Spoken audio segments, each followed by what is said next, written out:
Tem coisa que a gente só entende quando o silêncio começa a parecer um alívio. Naquela noite, eu não gritei. Não quebrei copos, não bati a porta.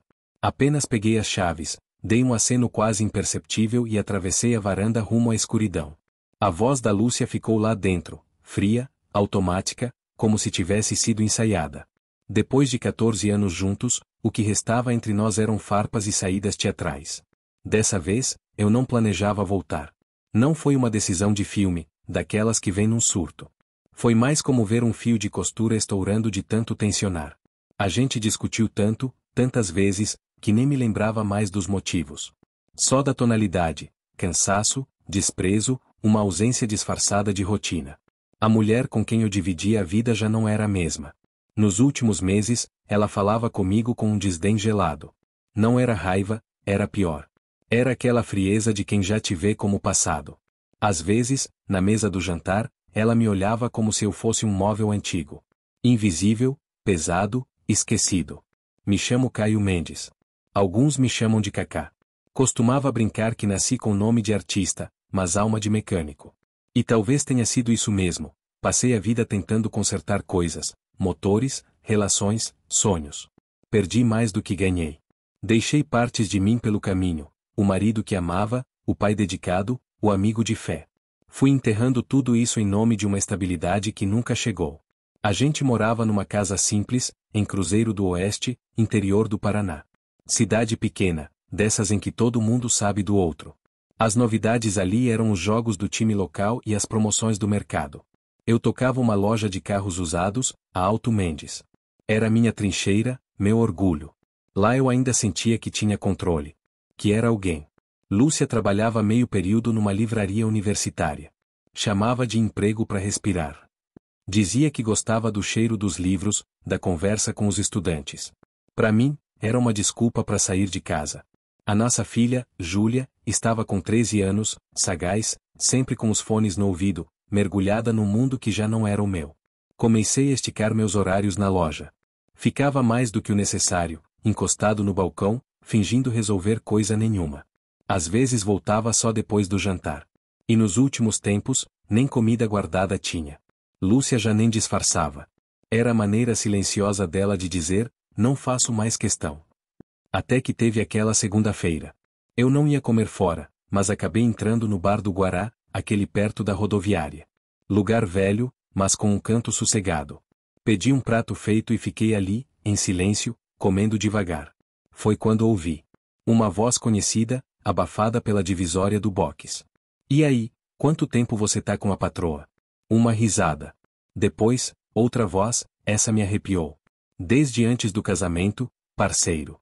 Pra falar a real, peguei ela até no dia da cerimônia. E o Caio? Nem sonha. É um bobo.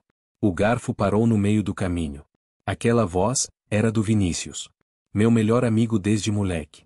O cara que ficou ao meu lado no altar. Que consertava motor comigo no fim de semana. O padrinho da minha filha. E ele tava rindo. Levantei sem terminar o prato. Saí andando como se meu corpo não fosse meu. Um frio no estômago, uma vertigem. Era como se, de repente, a minha vida tivesse sido escrita por outra pessoa, e eu só agora tivesse lido o roteiro. Quando cheguei em casa, Lúcia estava lendo na cama. Tranquila. Imperturbável. Fiquei olhando para ela um tempo, tentando encontrar um vestígio. Uma pista. Mas o rosto dela era um muro. Esperei ela dormir e peguei o celular. Eu sabia a senha, data de nascimento da Júlia. Comecei a vasculhar. Nada direto. Algumas mensagens suspeitas. O nome do Vinícius estava lá, claro. Sempre esteve. Ele era da família. No dia seguinte, fui para a loja mais cedo. O Vinícius já estava na oficina, como sempre. Mesma cara debochada. Soltou piadas. Riu do meu sobrenome. Falou que eu devia ter nascido na Polônia, com esse jeitão certinho. Já pisou na Polônia, Caio? Ele riu. Aí eu respondi seco. Um guri de 6 anos em Curitiba acha o caminho pra cá mais fácil do que você acha a própria vergonha. Ele parou. Olhou pra mim com aquele meio sorriso, e alguma coisa vacilou no olhar dele. Voltei pro escritório e tranquei a porta. Pela primeira vez, senti medo. Não do fim do casamento. Mas da verdade. E foi aí que resolvi investigar. Contratei um detetive particular de Maringá. Ele me falou de um aplicativo que rastreava o celular dela. Discreto. Barato. Melhor do que colocar câmera ou seguir carro. Naquela noite, enquanto ela dormia, instalei o programa no celular dela. Em 2 minutos, estava tudo sincronizado com o meu.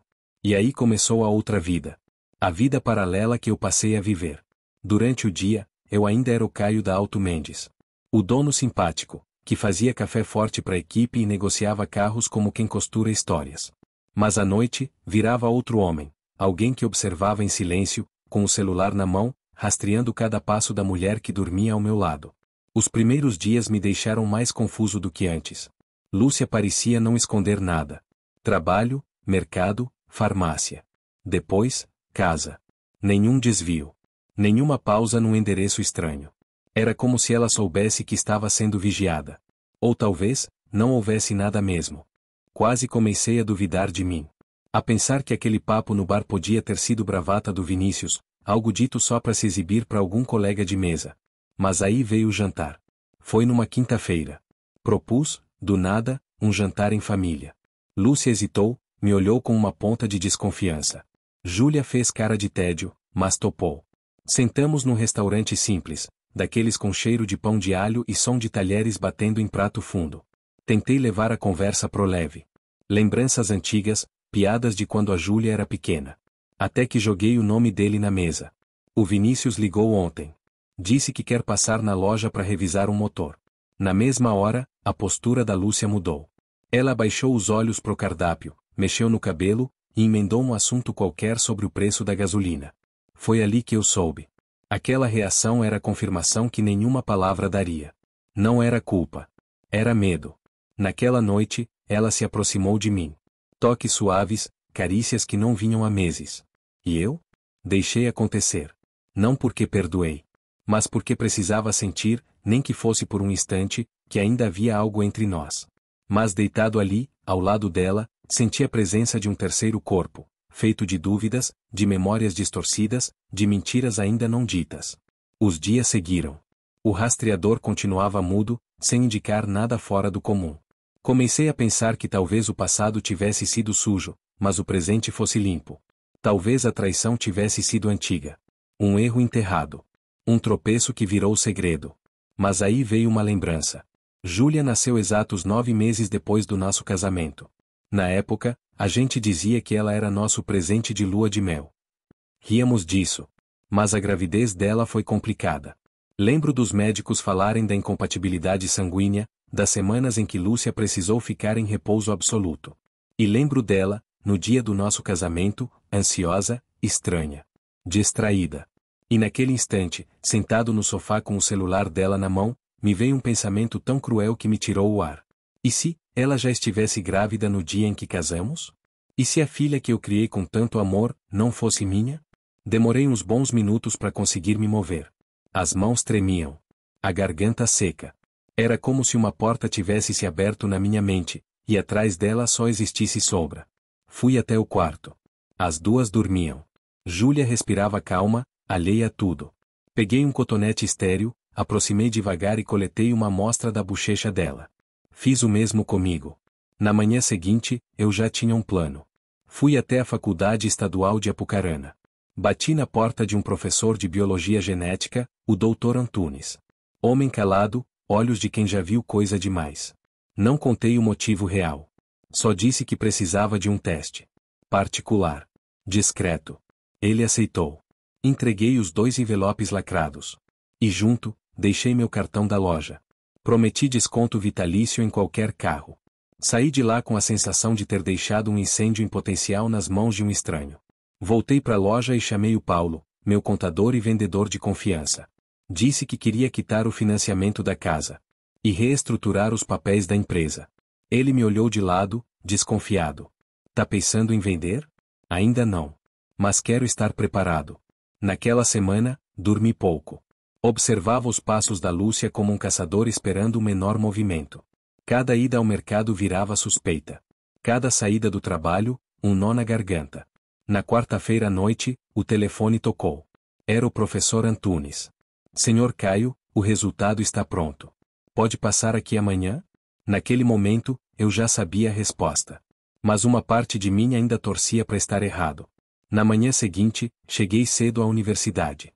O céu estava cinza, como se o mundo lá fora quisesse combinar com o que eu sentia por dentro. O prédio de ciências ficava no fundo do campus, meio escondido, entre árvores altas e corredores frios. Caminhei devagar, como se os passos pudessem atrasar o inevitável.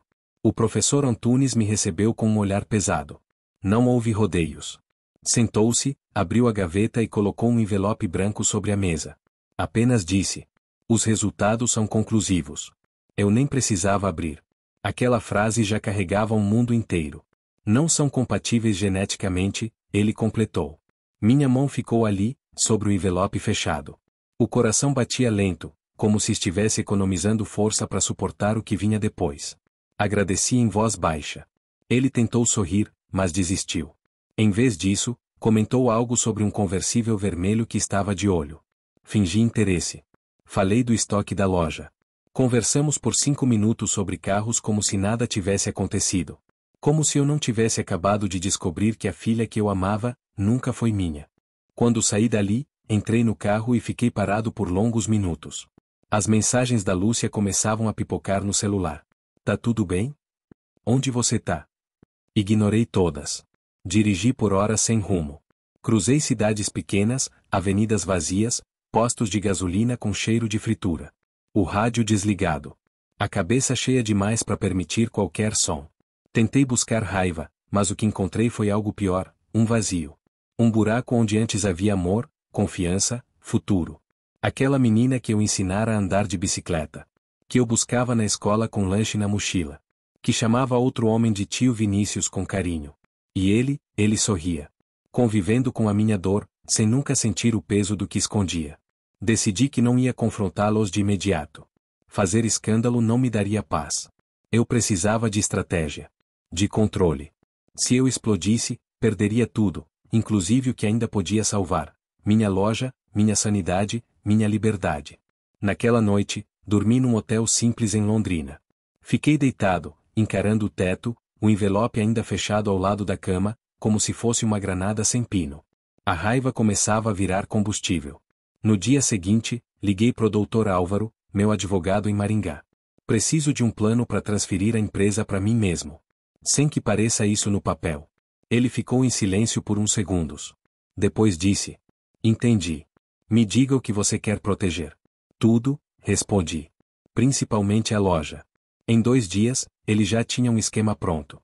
2 empresas de fachada registradas em nome de terceiros, uma para operar a Auto Mendes, outra para ser dona do terreno. No papel, parecia que eu havia vendido tudo. Na prática, eu continuava no comando. Lúcia não saberia de nada, até ser tarde demais. Enquanto isso, comecei a tirar minhas coisas da casa, aos poucos. Documentos, ferramentas, fotos antigas. Fazia isso no meio da tarde, quando elas não estavam. Não queria cena, nem explicações. Só distância. Quando me dei conta, eu já estava morando num apartamento pequeno, perto do centro. Silencioso, sem lembranças. Um lugar para respirar. Na segunda-feira seguinte, Lúcia soltou uma piada no café da manhã. Algo sobre como vendedor de carro é tudo irolador e meu jeitinho polonês de empacar nas coisas. Nem reagi. Apenas levantei, olhei nos olhos dela e disse: "Tô indo embora." Ela riu, cética. "De novo, Caio? Vai sair para esfriar a cabeça?" "Não. Agora é de verdade." Peguei minha jaqueta, as chaves e saí. Não bati a porta. Não olhei para trás. Deixei naquela casa tudo que já não era meu, as mentiras, o peso, e o homem que eu fingi ser por tempo demais. Na manhã seguinte, fui o primeiro a chegar na loja. Estava escuro ainda. O cheiro do asfalto molhado, os carros cobertos de orvalho. A Auto Mendes já não existia mais no papel. Mas ninguém sabia. Às 9 em ponto, reuni a equipe. A partir de hoje, o Vinícius não presta mais serviço pra gente. Se ele perguntar, digam que mudamos de estratégia. Os rostos se entreolharam, mas ninguém questionou. E então soltei a segunda bomba. Vendi a empresa. Um silêncio denso preencheu a sala. Mas nada muda pra vocês. Salários, funções. Só a Ana, falei, olhando pra gerente. Você vai assumir mais responsabilidades. E um aumento justo. Ela ficou sem palavras. Os outros aplaudiram. Pela primeira vez em meses, eu vi respeito nos olhos deles. Naquele momento, eu soube, estava no controle de novo. No final daquela manhã, saí da reunião e encontrei Vinícius no pátio da loja, encostado num carro, limpando as mãos com um pano sujo de graxa. Ele parecia relaxado, como sempre. Era assim que ele enganava, com aquele ar de que nada nunca o atingia. E aí, por que não me chamaram para a reunião? Perguntou, com aquele sorriso torto. Olhei direto nos olhos dele. Por que você não faz mais parte da equipe? Ele franziu a testa. Como assim? E os carros do leilão? Ainda tem coisa para revisar. Já foi resolvido. Não por você. Demorou uns segundos para ele entender. Caio, peraí, o que está acontecendo? A empresa foi vendida. O novo proprietário quer seguir por outro caminho. Não dei tempo para resposta. Virei as costas e voltei pro escritório. Aquela foi a última vez que Vinícius pisou na loja. No fim do dia, chamei Ana na sala. Fechei a porta e contei tudo. Sobre Lúcia. Sobre Júlia. Sobre o teste de DNA. E sobre Vinícius. Ela escutou em silêncio, com uma calma que me surpreendeu. Não me interrompeu nenhuma vez. Quando terminei, ela apenas disse: Entendo. Pode confiar em mim. Vai ficar entre nós. Ah, tem mais uma coisa, acrescentei. A loja mudou de nome. Ela sorriu, curiosa. E qual é o novo nome? Auto Sem Dono. Ana me olhou, meio sem entender. E então, como se tudo fizesse sentido, apenas assentiu. É poético.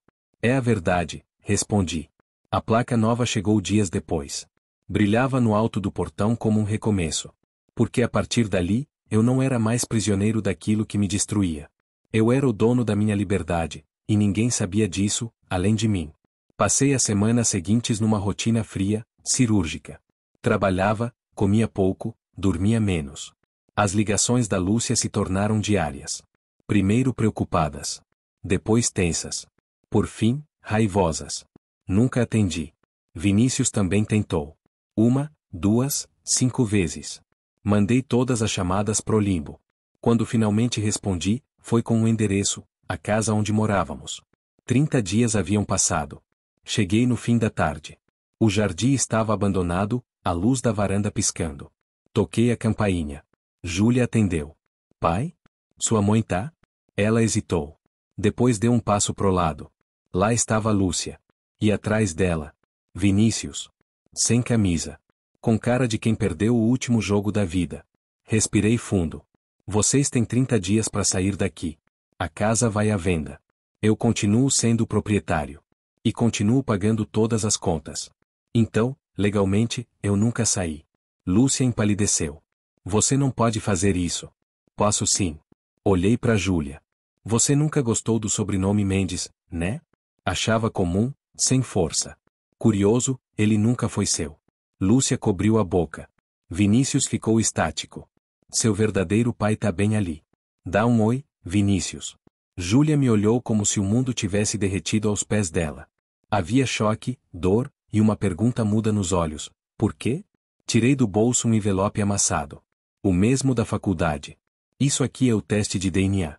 Amanhã vocês dois vão receber cópias disso, junto com o pedido de divórcio. E a notificação de despejo. Ninguém respondeu.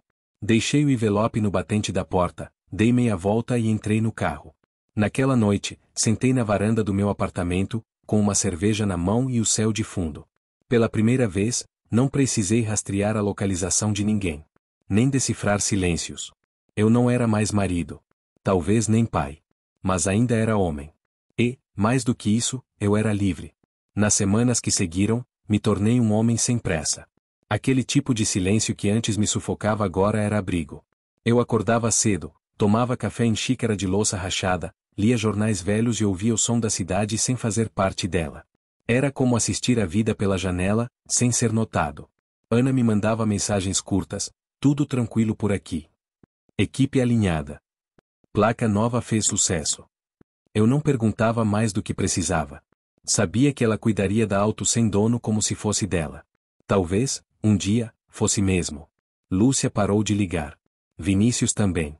Talvez tivessem entendido que não havia mais palco para o teatrinho deles. Que eu não era mais espectador nem figurante da história que escreveram pelas minhas costas. Com o tempo, os recados mudaram de tom. Júlia mandou uma mensagem. Uma só. A gente pode conversar? Esperei dias antes de responder. Quando finalmente aceitei, marcamos num parque, num domingo de sol fraco. Ela chegou cabisbaixa, com o mesmo moletom velho de quando era criança. Sentamos num banco afastado. Nenhum de nós sabia muito bem como começar. Eu não sabia, foi a primeira coisa que ela disse. Assenti com a cabeça. Nem eu. Ela hesitou, e completou. Ainda sou sua filha? Demorei um tempo para responder. Não porque não soubesse a resposta, mas porque precisava que as palavras saíssem do jeito certo. Você é a única pessoa por quem eu nunca menti, Júlia. Isso já te diz alguma coisa. Ela chorou. Eu também. Não como em novela, não com drama. Foi um choro contido, rasgando por dentro, daqueles que a gente tenta engolir e acaba saindo pelos olhos mesmo assim. Nos abraçamos. Sem promessa. Sem redefinir o que éramos. Apenas dois seres tentando entender o que ainda podia ser salvo de um naufrágio. Nos dias seguintes, voltei a viajar. Peguei a estrada com a leveza de quem não tinha mais casa fixa. Cruzei cidades pequenas, comi em botecos de beira de estrada, dormi em pousadas que cheiravam a madeira antiga e sabonete barato. Era tudo simples. E, talvez por isso, tão verdadeiro. Em determinado ponto, parei em um morro na divisa com Minas. O sol estava se pondo, aquele laranja cortando as montanhas como navalha. Abri o porta-malas e tirei uma cadeira de praia. Sentei ali, sozinho, vendo a sombra das nuvens se mover lentamente sobre os vales. Naquele instante, percebi que não era só sobre vingança. Era sobre me encontrar depois de tanto me perder nos outros. Nas vontades da Lúcia. Na imagem que o Vinícius construiu de mim. Na figura de pai que se anula para caber no mundo dos outros. Eu era dono de mim pela primeira vez. Sem máscara, sem aliança, sem rótulo. E era o suficiente. Voltei para o Paraná semanas depois. A Auto Sem Dono estava de vento em popa. Ana tinha repaginado o showroom, mudado os uniformes, digitalizado os arquivos. Tudo fluía como um organismo independente. Ela me recebeu com um abraço firme. Nada de perguntas. Apenas acolhimento. Vai ficar? Ela perguntou. Por um tempo, respondi. Naquela noite, levei a equipe para jantar. Rimos, brindamos, falamos da vida sem tocar no passado. Era como se, ali, todos tivessem entendido que algumas dores não precisam ser narradas. Basta respeitar o silêncio entre uma piada e outra. Dias depois, estacionei em frente à casa que um dia foi minha. O mato alto no jardim dizia mais do que palavras. A luz da varanda ainda piscava. Toquei a campainha. Lúcia atendeu. Sozinha. Vinícius? Perguntei, sem emoção. Foi embora. Assenti. 30 dias se passaram. A casa entra no mercado amanhã. Ela não argumentou. Apenas segurou o batente da porta com força, como se quisesse segurar também o tempo que escapava. Você mudou, disse ela, com voz embargada. Não. Eu voltei a ser quem eu era antes de te conhecer. Virei as costas. Na calçada, encontrei Júlia. Ela estava sentada no meio-fio, mexendo no celular. Me viu, levantou devagar. Posso ir com você? Olhei para ela, sem sorrir, mas com o coração afrouxando um pouco. Sempre pôde. E caminhamos lado a lado, sem destino certo. Mas com a certeza de que, às vezes, começar de novo não é recomeço, é, finalmente, começar. Eu nunca fui homem de grandes discursos. Sempre preferi falar com ações. E talvez seja por isso que, depois de tudo, o que mais me marcou não foram as brigas, os silêncios ou mesmo as traições. Foi a maneira como escolhi ir embora. Sem espetáculo. Sem gritar. Apenas fechando a porta atrás de mim como quem fecha um ciclo. Quando Júlia entrou no carro naquele fim de tarde, não havia trilha sonora nem céu cinematográfico. Só a presença dela ao meu lado, e o som sutil do motor engatando. Não fiz planos. Não tracei roteiros. Só dirigi. E deixei que a estrada costurasse um novo vínculo entre nós dois, feito de verdades nuas, sem DNA, sem papel de cartório, sem precisar de mais nada além do que o tempo construiu entre a gente. Chegamos a um chalé simples, no meio da serra, que eu costumava alugar quando queria sumir do mapa. Coisa modesta, lareira de tijolo, sofá puído, cheiro de pinho e paz. Passamos alguns dias ali, em silêncio quase absoluto. Cozinhamos juntos. Caminhamos pelas trilhas. Rimos de piadas antigas. E, uma noite, enquanto a lenha estalava, ela perguntou: Você ainda me vê como filha? Olhei bem fundo nos olhos dela. E respondi, sem hesitar. Quando você nasceu, eu prometi que ia te proteger. Nada do que aconteceu muda isso. Você é minha filha porque eu escolhi te amar todos os dias desde então. E continuar escolhendo é o que me torna seu pai. Ela não disse nada. Só encostou a cabeça no meu ombro. Ficamos ali, ouvindo o vento batendo nas janelas, como quem ouve o mundo girar devagar. Meses depois, voltei a assumir de vez a Auto Sem Dono. A loja prosperava. Ana agora era minha sócia. Dividíamos decisões, contas e um respeito silencioso que vinha do fato de que ela conhecia meu passado, e não me julgava por ele. Vinícius desapareceu de vez. Lúcia tentou contestar o divórcio, mas os papéis estavam bem amarrados. A casa foi vendida. O dinheiro investido na expansão da loja. Nenhum deles viu mais um centavo do que eu construí. O novo nome do negócio virou conversa na cidade. Auto Sem Dono? Que nome esquisito. Diziam. Mas os clientes vinham. Talvez porque, no fundo, todo mundo carrega algo que parece ter perdido o dono. Um sonho. Uma identidade. Um amor que escorreu pelas frestas. Eu, por fim, entendi que o nome era mais do que marketing. Era confissão. Era cicatriz. Hoje, quando olho no espelho, vejo um homem diferente. Não mais o marido dedicado. Nem o pai cego. Muito menos o amigo ingênuo. Vejo um homem que sangrou sem plateia, que caiu sem estardalhaço, e que se reconstruiu em silêncio. Não precisei vingança escandalosa. Não precisei destruir ninguém. Eu apenas tirei tudo deles, e levei comigo a parte mais valiosa, a dignidade de quem, mesmo traído, escolheu não trair a si mesmo. E isso, ninguém nunca vai me tirar.